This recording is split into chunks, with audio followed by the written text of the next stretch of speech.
Hey guys, welcome to day 57 of 100 Days of Code. Today we're going to be digging deeper into building more advanced Flask applications. And in order to do that, we're going to be learning about URL building and templating with Jinja.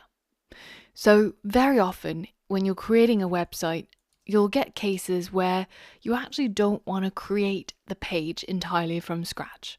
For example, if you had a blog and you wanted to have several different posts in the blog, you don't want to create a separate HTML file for each blog post. So in that case, it's really helpful to have a templating language where you can replace bits of that blog with dynamic content. And that's where Jinja comes in. This is a templating language built for Python, and it's going to allow us to create the general layout of our blog, the styling and the structure, and then to replace the content, for example, the title or the subtitle or the body, with dynamic content that's generated each time we load a specific page. And by the end of today, you will have built a very simple blog with a number of blog posts. So here we can see the title and subtitle, and then when we click on read to see the blog post in detail, we go to a different page. And depending on which of these blog posts we've clicked on, you can see that we're rendering basically the same layout, the same styling, and the same structure, but each time for each of these pages, we're getting some different content. So that's the goal. And once you're ready, head over to the next lesson and we'll get started. Now, to begin, all we need is a simple Flask application. You can either write this out from scratch for practice, or you can head over to the course resources and you can download this file as a zip file. Once you've unzipped it and open it in PyCharm, you should see a server.py file which contains all of the basic code that is required to render Hello World onto the screen. So if we go ahead and just run this file and go to the local URL of our website, you should just be able to see Hello World. Now, the next thing I want you to do is to create an HTML file, which you'll call index. And inside this HTML file, we're going to give it a title of just my website, and the more important part is going to occur in the body. For practice, go ahead and see if you can create an H1 that says Hello World instead of returning just Hello World as text, and render this index HTML onto the screen instead. Pause the video and see if you can complete this challenge. All right, so the first thing we had to do was to create an H1 that said Hello World. And once we've created our index.html, we want to render it as a template instead of just returning this text. So to do that, we're going to need this render template function at the top. So we're going to say render template, and then the template we want to render is called index.html. But one thing you have to remember is that this file has to be inside a folder called templates, because Flask has specific requirements for things like static files and templates. So now we should be ready to rerun our app so that it'll take into account the new files, and then go to our website, and you should see this Hello World is being rendered from our index.html.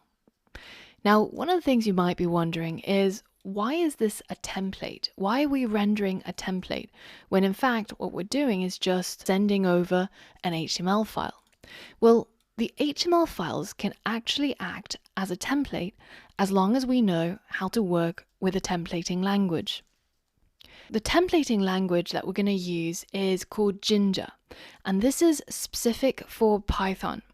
It allows us to use some syntax like these curly braces, percentage signs, or double curly braces in order to specify inside the HTML file which parts should actually be evaluated as Python code. Let me show you something. We've already seen that just by putting this text in between the H1, we get this rendered as text in the H1. And if I go ahead and I wrote something like 5 times 6, well, what would you expect our website to look like? Well, if I go ahead and hit save, And because we're in debug mode, then our server should allow us to refresh the page, and you see it's just the plain text of what I wrote right here. Now, however, if I go ahead and add 2 curly braces around this expression, then this now suddenly becomes evaluated as Python code. So let's hit save again, and let's hit refresh, and you can see now instead of 5*6, I get 30. So this is actually being seen as Python code, and the calculated outcome is being put into this H1. This is why this is known as a templating language, because it means that we can have an HTML which acts as the template, where the title doesn't change, the head doesn't change, the styling doesn't change, and only the parts which we specify inside these curly braces actually get evaluated as Python code and inserted into the template. I'm going to add back the hello world inside an H1 and also our Python expression inside this Jinja markup so that you can see both versions. The next thing I want to do is, what if I wanted to generate a random number? Let's say I was to create an H3 and inside here I wanted to generate a random number. How would I do that? Well, when we're working with something that requires an import, for example, to get a random number, we're going to need to import the random module, then it's best to write our code inside our Python server. Let me show you how this works. Let's go ahead and import random so that we can generate a random number. And I'm going to do that inside this home function. Now, in this case, I'm just going to generate a random number between 1 and 10. But the most important thing is I want to be able to send this random number over to my index.html and incorporate it into this template when I render it. So what I can do after the first parameter, which is the name of the template file, I can add as many keyword arguments as I need. If we take a look at this render template, you can see that after the name of the template, the next parameter has the double star context. This is basically the same as when you see the double star keyword arguments or quargs. Basically, it says that you can add as many keyword arguments as you want, and each of these keyword arguments need to have a name for the variable and a value for the variable. And the reason why they need to have a name and value is because we can refer to that variable by its name inside the templated HTML file. So for example, if I go ahead and send over a variable which I'll call num and then set it equal to this random number we've generated here, well now once this template gets rendered, it's going to pass over this variable with this name and with this value. So now in our index.html, I can tap into that variable name, which is num, and I can insert it using these double curly braces into the position that I want it to be. So that's going to go inside that H3. And now if I hit save and go ahead and refresh my website, you can see I've got this random number and then a number show up. And every time I hit refresh, you can see that number changes to a different random number between 1 and 10. So we've seen how we can render an HTML file just by using rendered template, but we've also seen that inside the template, we can use these double curly braces in order to create single lines of Python expressions, which can be evaluated and then inserted into the position that we desire.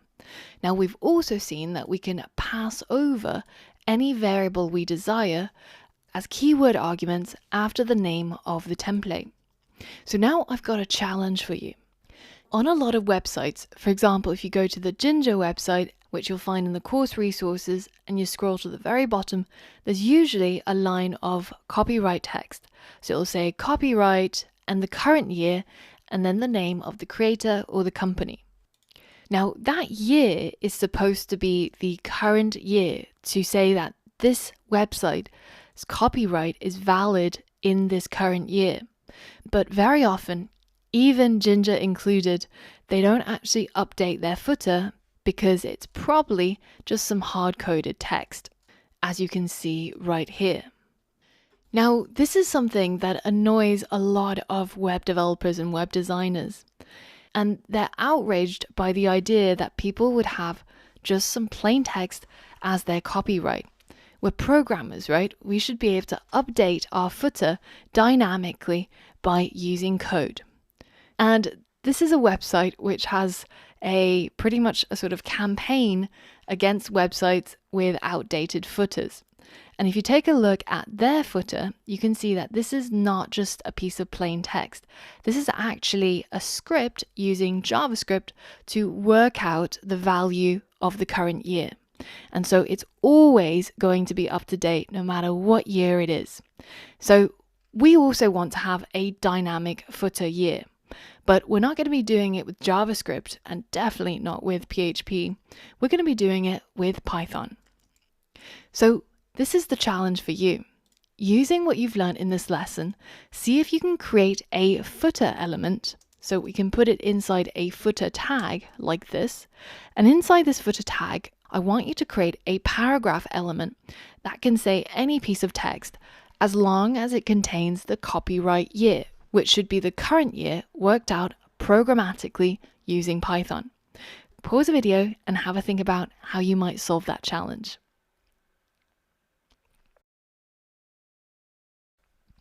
All right, so the first thing we're going to do is create our paragraph, and we're going to say something like copyright and then the year, and then we're going to say something like built by. This is a pretty common footer. Now, what we want to do is we want to replace these YYYYYs with the actual year. So as you can imagine, I'm going to be using these double curly braces to insert the year into here. But first, I have to generate that. So going back to our server.py, I'm going to import the datetime module, which you've used many times before to generate the current date and time.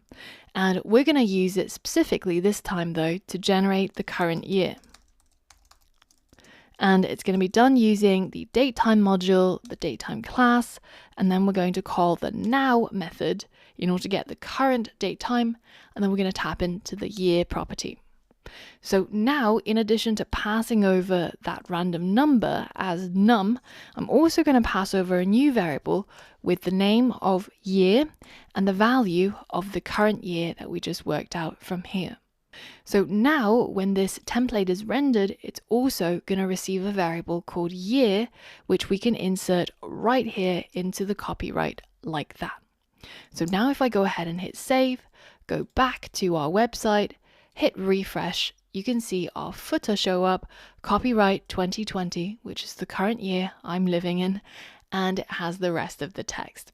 So now, no matter which year it is, we will never need to update our footer ever again because it's being automatically updated using code.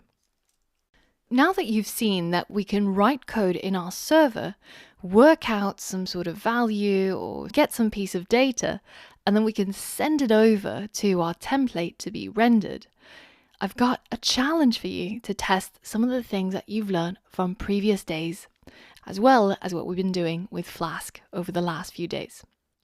I found a pretty interesting API called Ageify, and there's also Genderize. This is a really simple API. It doesn't require you to sign up, and it doesn't require any authentication. What you can do with it is you can hit up the URL of the API, and then you can pass over a value for name, and it's going to predict the age of a name. You can go ahead and hit try me to see what you get.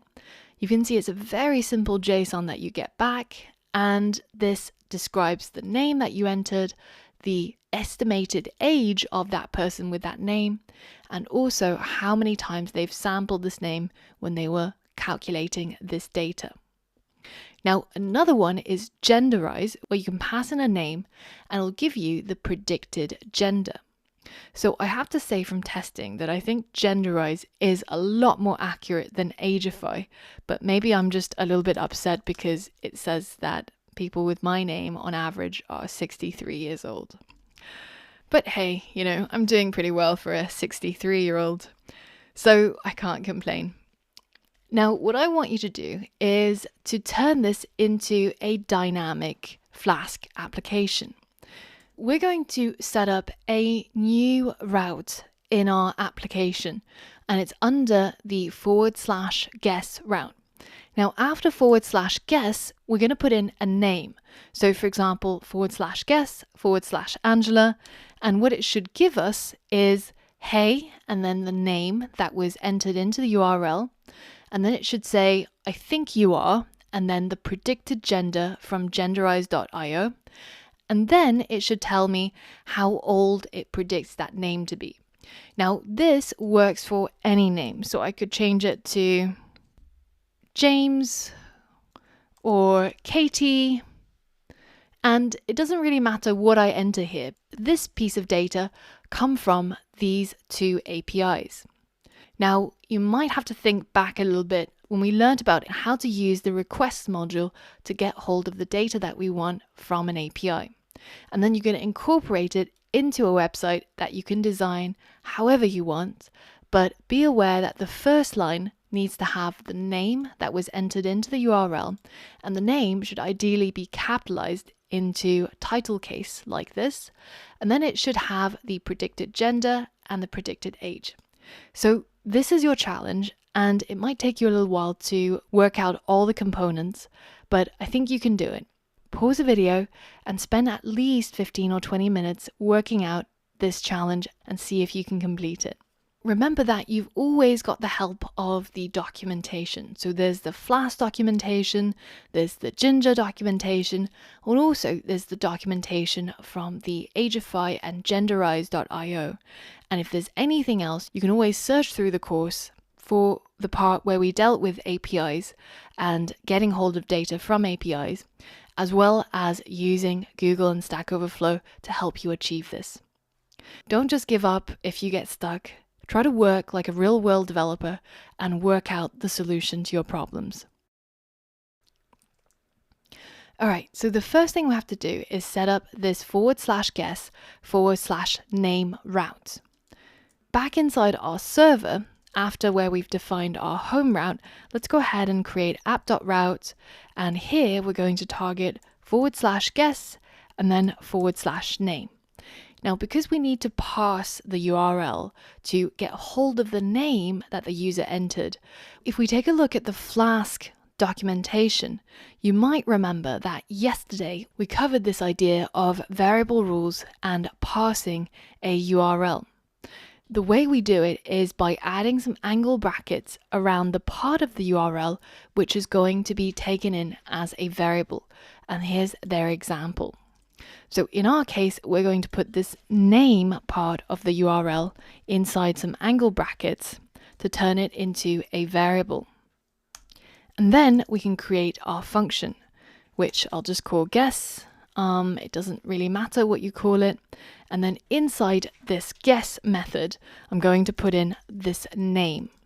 So essentially, when my guess function goes through this decorator method, it's going to give it a value for this name variable. And then I'm going to catch on to that name and I'm going to send it over when I render my template. So let's go ahead and create a new template to render. So it's going to be an HTML file, which I'll just call guess.html. And I'll leave the title as guess. Now inside the body, I want to be able to type the name. So it was hey and then the name. And then it was I think you are and then the gender. And then finally it was and maybe and your age. So something like this. Now we just need to replace the name, the gender and the age. So I'm going to keep those names and I'm just going to wrap them like this.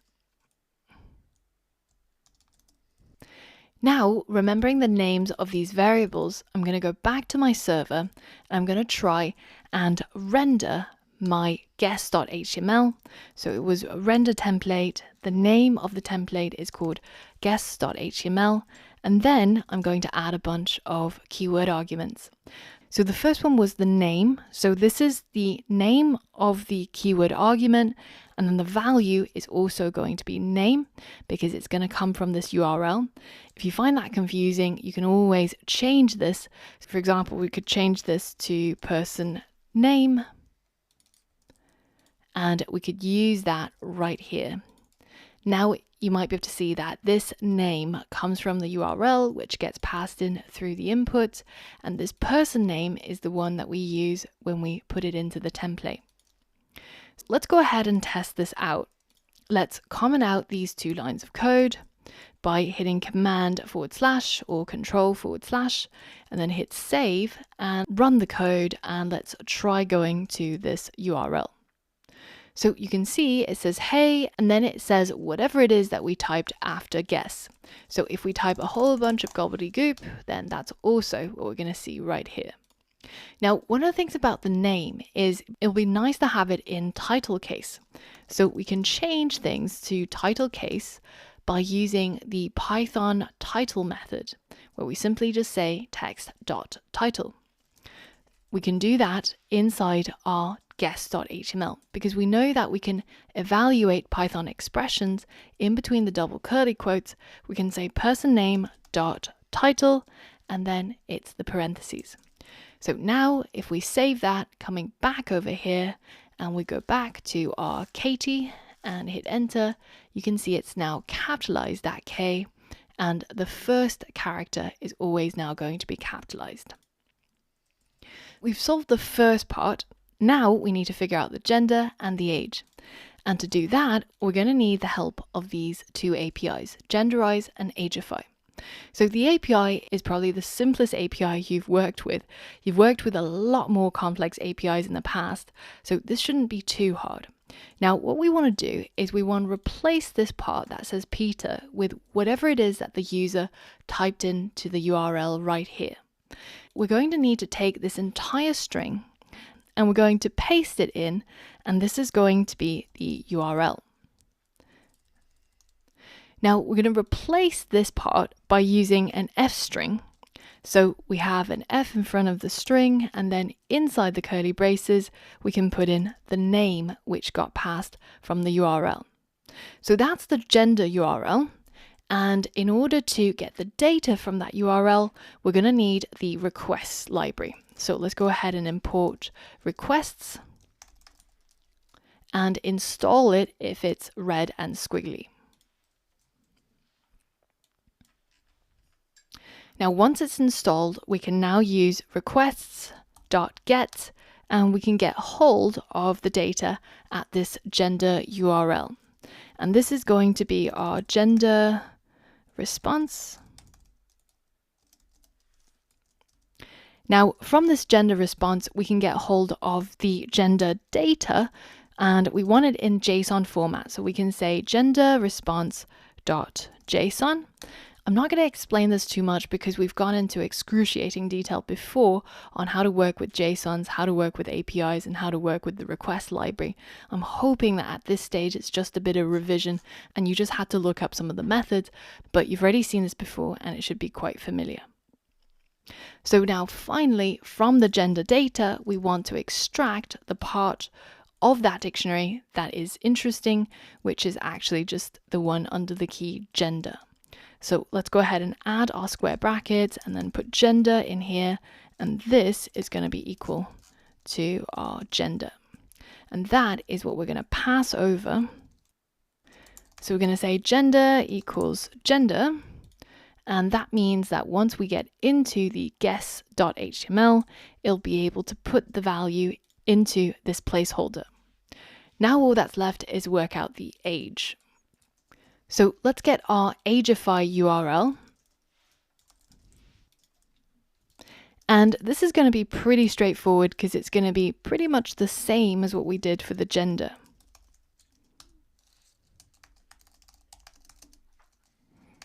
And if you take a look at the JSON you get back from calling this API, the important piece of data is inside that key age. Now all we need to do is pass over a new variable called age, and the value is going to come from right here.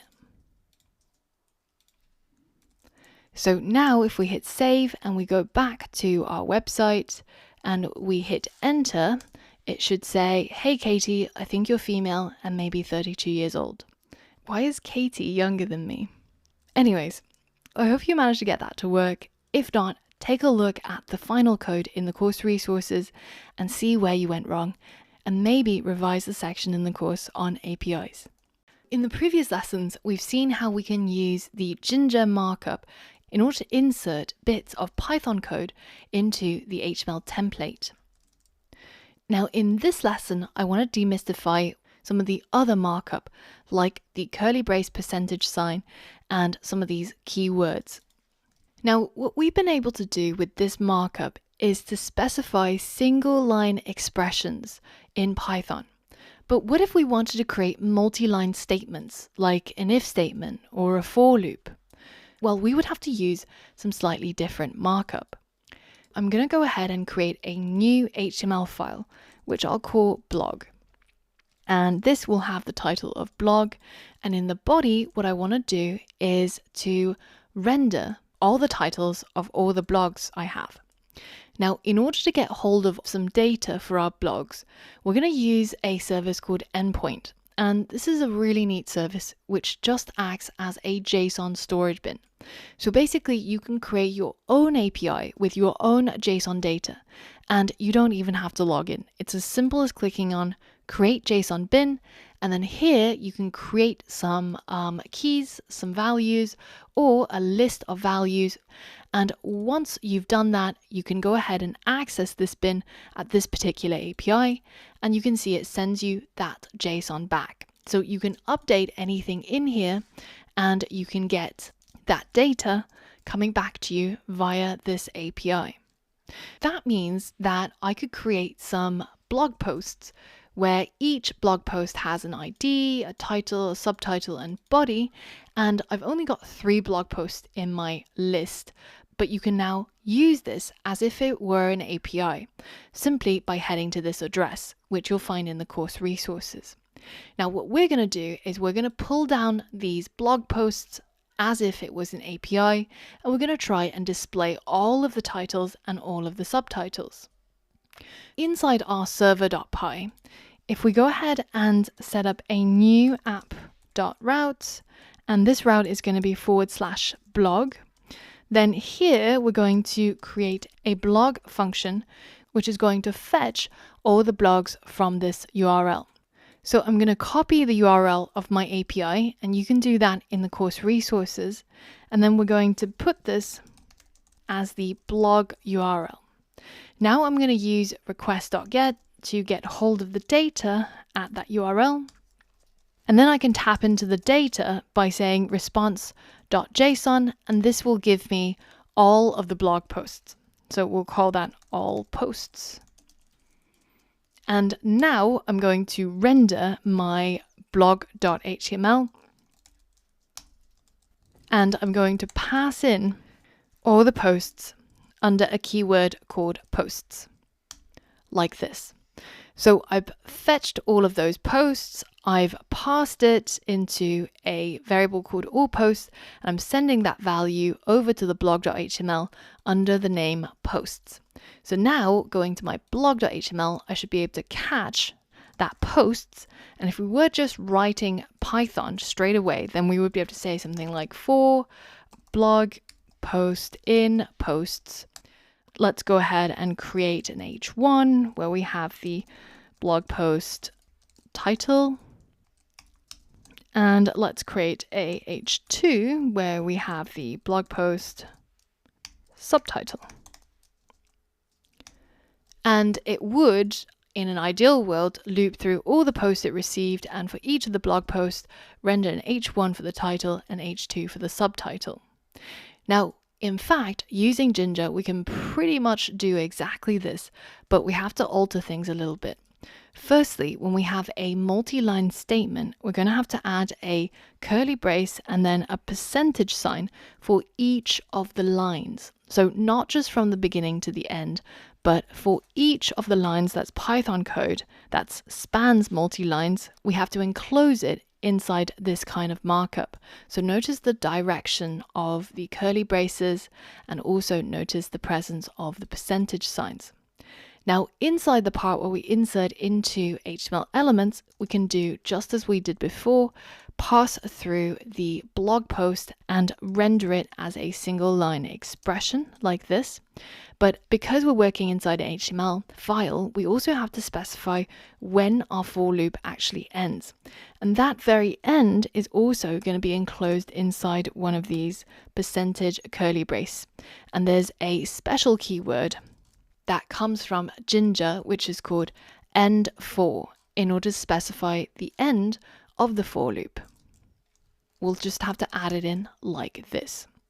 Now, if we go ahead and hit save, and now if we run our code and try to bring up our blog website, you should see that it's pulled in all of the articles in our fake blog, The Life of Cactus, Top 15 Things to Do When You're Bored, and Introduction to Intermittent Fasting. It's a really random blog that we're starting, and it's created an H1 for each of the titles and an H2 for each of the subtitles. And it's done this without us having to parse out each of the titles, subtitles. We've actually been able to do all of that just with a for loop inside our template. Now, you can do the same thing using an if statement. All you have to do is to again enclose every line in the statement with curly brace %, and then at the very end of your block of code of your statement, you have to add the end if keyword as well. See if you can modify this so that we only print out the title for the blog post, which has an ID of 2. All right, in this case, all we have to do is add an if statement down here.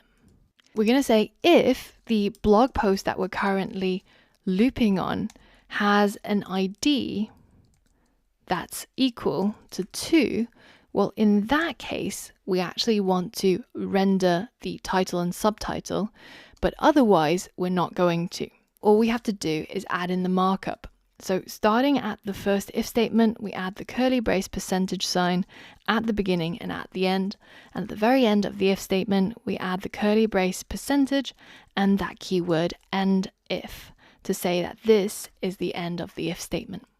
So now if we hit save and we go back to our blog, you can see that it's only going to show the second article, the one with ID of 2. So now that we've seen some of the things that we can do with templating in Jinja, I want to talk to you about something called URL building.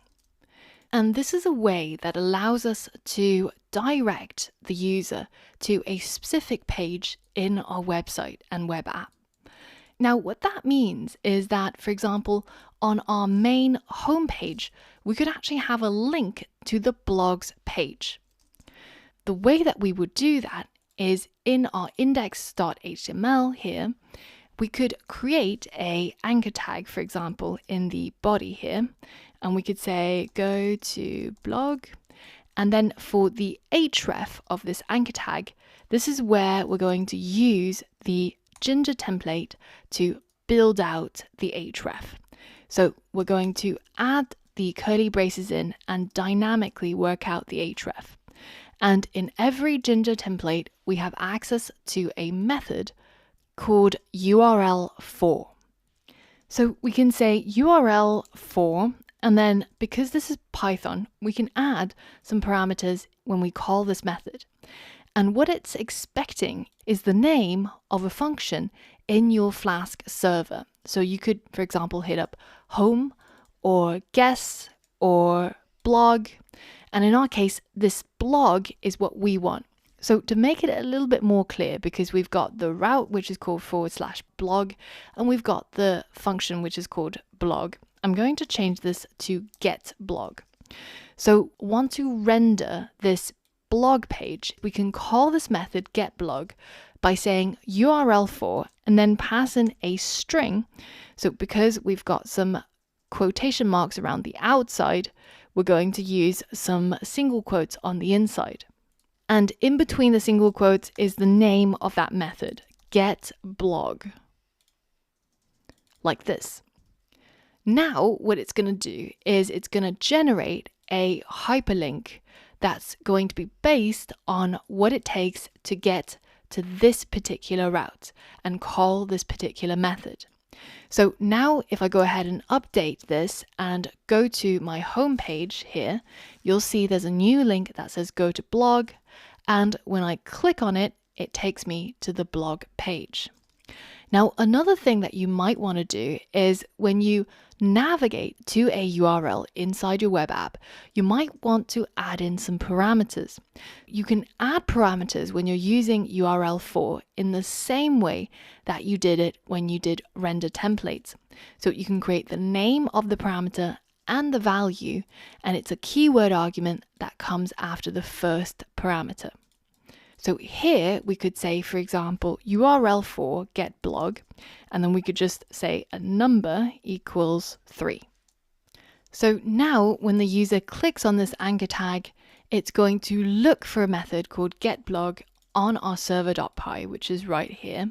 And then it's going to pass over any subsequent keyword arguments as parameters.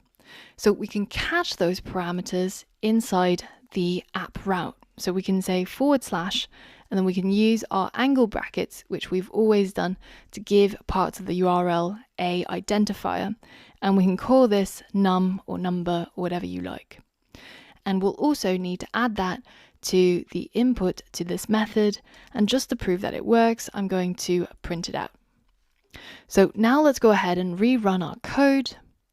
And if we go back to our home page and I click on go to blog, then it goes to the blog website and it inserts that 3 into that part of the URL. And if I take a look in the console, you can see it printed out that number, which got passed all the way from the index.html to the server. And finally, inside this method, it was called and it could be printed. And it could also be further propagated into another template if need be. So now that we've done all the theory, in the next lesson, it's time to tackle the final project. And we're going to be building out our blog website with styling and also with templating. So for all of that and more, head over to the next lesson.